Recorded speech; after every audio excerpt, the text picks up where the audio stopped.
Hello and welcome to the Who University of Law. In today's video I'm reviewing this Once and Future Past Lives, the special edition. So obviously as you can see from the front, this is the 60th anniversary Big Finish story. It's a sweeping epic which I'm really enjoying, and it's just a lovely way to celebrate the anniversary years so far. So this one, as with all Big Finishes, I tend to listen to the first 15 minutes as a dramatise on the podcast on a Sunday morning, if it happens to be the one that they are providing as a freebie that week. So this is one that I listened to as a 15-minute freebie, so that when it came out on the app later that week, I could just listen to the final 45 minutes straight away. And the first 15 minutes were interesting because an awful lot happened. An awful lot happened without anything happening, if that makes sense. It was introducing the whole concept of what's happening to the Doctor, the whole idea of the monk and Unit and Sarah. It was setting up the story, and I thought, oh my goodness, we're 15 minutes in. How on earth is the last 45 minutes going to be a bit of a rush, isn't it? Well, it wasn't. It came together so well when I listened to the full hour. This was really a proper birthday piece. I have to say, this artwork's incredible. I actually preferred the standard one. I thought that was really good as well. But both artworks are fantastic. I loved the new villains, and I thought they were really well rounded, and they certainly felt like they fitted into. They were meant to be a callback to a Unit villain from back in the day that we didn't see in an undisclosed adventure, and they certainly felt like they could have been. There was so much happening, and it all gelled really well. Obviously, the Fourth Doctor it's really the Eighth Doctor, and I'll come on to that in a minute. With Sarah Jane, that was quite touching, and the way it picked up straight after Hand of Fear, and it was a almost perfect recreation of that final scene. It kind of adds, more poignance to School Reunion, because we know eventually she will meet the Doctor again properly, but not just yet. And all the stuff with, obviously, Osgood, we know, is a big fan of the Fourth Doctor from her scarf. Kate, obviously, they were aware of the confusion, but this doesn't make sense. How can you know that? Because you're in this body, and he knew. I like the fact that there's lots of different pictures up in Osgood's flat, or her house, of all the different Doctors. And I loved the kind of rapport between the Doctor and another Lethbridge Stewart. Bearing in mind the Fourth Doctor did actually work with Brigadier Lethbridge Stewart on screen. So, yeah, really lovely story.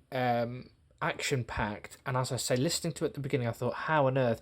I thought there's too much going on, there's too many ingredients here, this isn't going to work, and it came together incredibly well, and all the themes came together incredibly well. It was all about, a lot of the things that you get with Sarah Jane from School Reunion, the whole idea of, the curse of the Doctor, and he moves on and he has these friends, and time changes, and time waits for no man, essentially, and that was seen through the villain in so many different ways, through the fact that it's not the Brigadier anymore, it's his daughter. The whole idea of loss was really quite prevalent through the whole drama, and it all came together. All these themes, it seemed so separate, it came together so well. Now, what I wanted to talk about mainly was the setting of the story, because obviously we all knew it was going to be the Time War, but we weren't sure whether it was going to be the Eighth Doctor or the War Doctor.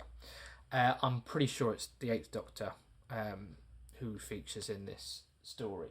So they are the Eighth Doctor, just going back and forward, because he immediately became the Seventh Doctor upon degenerating, which was suggested he'd gone immediately back from the Eighth.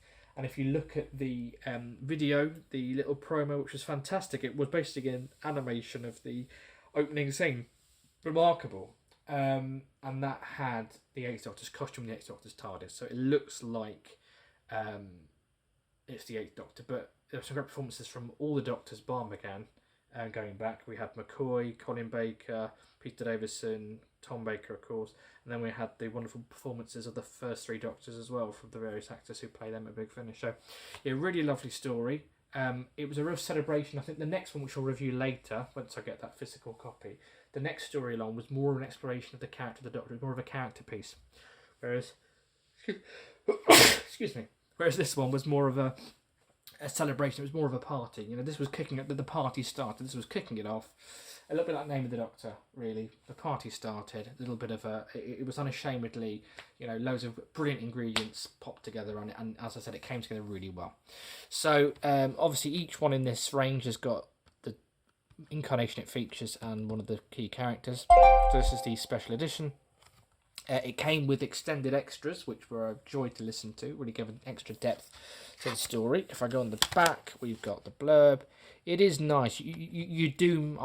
I know for environmental reasons and for economic reasons, packaging, why they do the box sets now, but I do like having these single ones, and they are easier to kind of get through the letterbox. So here we got the disc. So this is advertising New Frontiers, which is the recent 4th Doctor box set. Then we've got disc art, same as the front cover, with the 4th Doctor and Kate Stewart. Then we've got viewing notes from Robert Valentine. I do miss the viewing notes, actually, which you used to get with all the booklets. I'd love them to bring those back. And then credits inside, and it folds out into a film poster which covers all the characters. So we've got the villains. It's an exclusive piece of artwork. We've got Osgood, we've got the Kate, we've got the TARDIS, we've got Sarah Jane, we've got the monk. It really does bring to life, and it was actually exactly how I imagined the story in my head, actually listening to it, but there we go. And a good look at the villains there. Did you pick this one up? What did you think of the story? What did you think of the special edition features and packaging? Let us know in the comments below. I will be reviewing later instalments as soon as I have them physically. But what do you think? Let me know in the comments below. Don't forget to like and subscribe. I look forward to speaking to you soon.